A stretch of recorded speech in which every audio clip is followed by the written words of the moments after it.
বিজেপিত এতিয়া বিসম্বাদে গ্ৰাস কৰি উঠিছে আৰু বিজেপি যি বাজপেয়ী ভৱন আছে এই বাজপেয়ী ভৱনত এতিয়া পুৰণিৰ মাজত সংঘাত দেখিবলৈ পোৱা গৈছে।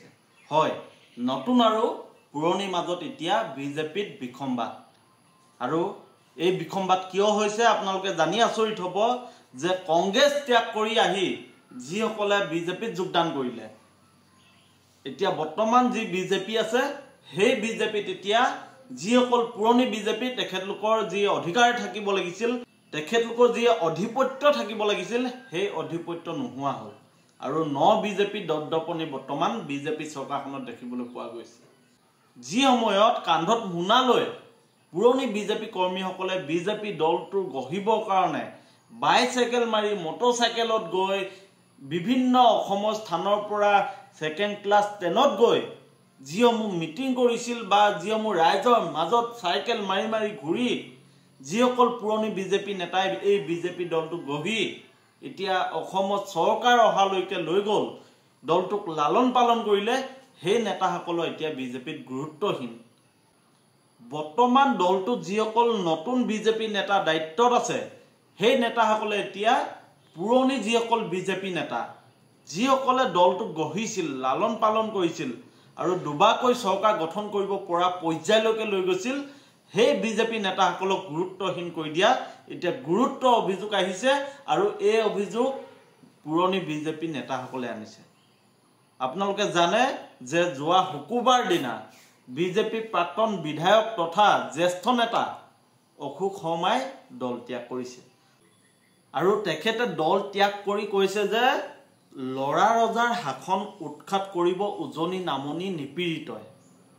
তেওঁ মনৰ পৰা দুখ প্ৰকাশ কৰিছে আৰু ক্ষোভত ক্ষোভিত হৈ কৈছে যে অসমত বৰ্তমান লৰা ৰজা শাসন চলি আছে, এই লৰা ৰজা শাসন সাধাৰণ জনতাই উফুৱাই দিব, ২৬ত উৎখাত কৰিব বুলি বিজেপিৰ প্ৰাক্তন বিধায়ক তথা জ্যেষ্ঠ নেতা অশোক শৰ্মাই যেতিয়া দল ত্যাগ কৰিছে সেই সময়ত সংবাদ মাধ্যমৰ সন্মুখত তেখেতে ক্ষোভ ব্যক্ত কৰিছে। আপোনালোকক জনাই আছো কংগ্ৰেছৰ পৰা অহা স্বেচ্ছাচাৰী নেতাই এতিয়া বিজেপি দলটোত শাসনভাৰ চলাই আছে আৰু যিসকল পুৰণি নিষ্ঠাৱান বিজেপি কৰ্মী আছে তেখেতলোকে এতিয়া দলত গুৰুত্বহীন হৈ পৰিছে।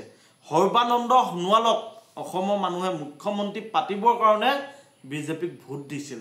এই ধৰণে এতিয়া অশোক শৰ্মা ডাঙৰীয়াই প্ৰতিক্ৰিয়া ব্যক্ত কৰিছে আৰু তেখেতে কৈছে যে পুৰণি বিজেপি বিদ্ৰোহক লৈ মুখ্যমন্ত্ৰী হিমন্ত বিশ্ব শৰ্মা কোনো কাণসাৰ নাই, তেখেত নিমাত আৰু তেখেতে কেৱল চতুৱালীয়েহে অসমৰ মুখ্যমন্ত্ৰী হৈছে। সৰ্বানন্দ সোণোৱালক মুখ্যমন্ত্ৰী পাতিবৰ বাবেহে অসমৰ জনতাই ভোট দিছিল বুলি অশোক শৰ্মা ডাঙৰীয়া কৈছে আৰু চতুৱালীয়ে সৰ্বানন্দ সোণোৱালক অতৰাই অসমৰ মুখ্যমন্ত্ৰী হৈছে হিমন্ত বিশ্ব শৰ্মা। এইদৰে এতিয়া পুৰণি বিজেপি নেতাসকলে ক্ষোভ ব্যক্ত কৰিছে আৰু কৈছে যে হিমন্ত বিশ্ব শৰ্মাই বৰ্তমান লৰা ৰজা শাসন চলাই আছে আৰু পুৰণি যিসকল জ্যেষ্ঠ বিজেপি নেতা কৰ্মী আছে তেখেতলোকক গুৰুত্বহীন কৰিছে। নিজৰ দলতে যি দলটো তেখেতলোকে নিজ হাতেৰে গঢ়িছিল, নিজ হাতেৰে লালন পালন কৰি দুবাৰকৈ চৰকাৰ বনাব পৰা পৰ্যায়ত লৈ গৈছিল সেই দলটোতে নিজৰ যিসকল পুৰণি জ্যেষ্ঠ কৰ্মী আছিল, নিষ্ঠাৱান কৰ্মী আছিল, সেই কৰ্মীসকল আজি অৱহেলিত হ'বলগীয়া হৈছে আৰু কংগ্ৰেছৰ পূৰ্ব যি স্বেচ্ছাচাৰী নেতা আছিল তেখেতলোকে এতিয়া বৰ্তমান বিজেপি দলটো চলাই আছে বুলি এতিয়া সুদ বিজেপি কৰ্মীয়ে সংবাদ মাধ্যমৰ সন্মুখত প্ৰতিক্ৰিয়া ব্যক্ত কৰিছে। আৰু ইয়াৰ পিছতে আমি প্ৰতিদিনে সংবাদ মাধ্যমত দেখি আছো যে এজনৰ পিছত আন এজন শীৰ্ষ নেতাই দল ত্যাগ কৰিছে আৰু দল ত্যাগ কৰি তেখেতলোকে কংগ্ৰেছত যোগদান কৰিছে, ৰাইজৰ দলত যোগদান কৰিছে, অসম জাতীয় পৰিষদত যোগদান কৰিছে আৰু প্ৰতিদিনে এইদৰে এতিয়া বিজেপি দল ত্যাগৰ জোৱাৰ উঠিছে আৰু প্ৰাক্তন সাংসদ তথা কেন্দ্ৰীয় মন্ত্ৰী ৰাজেন গোহাঁই উজনি অসমত তেওঁ বাহৰ পাতি লৈছে।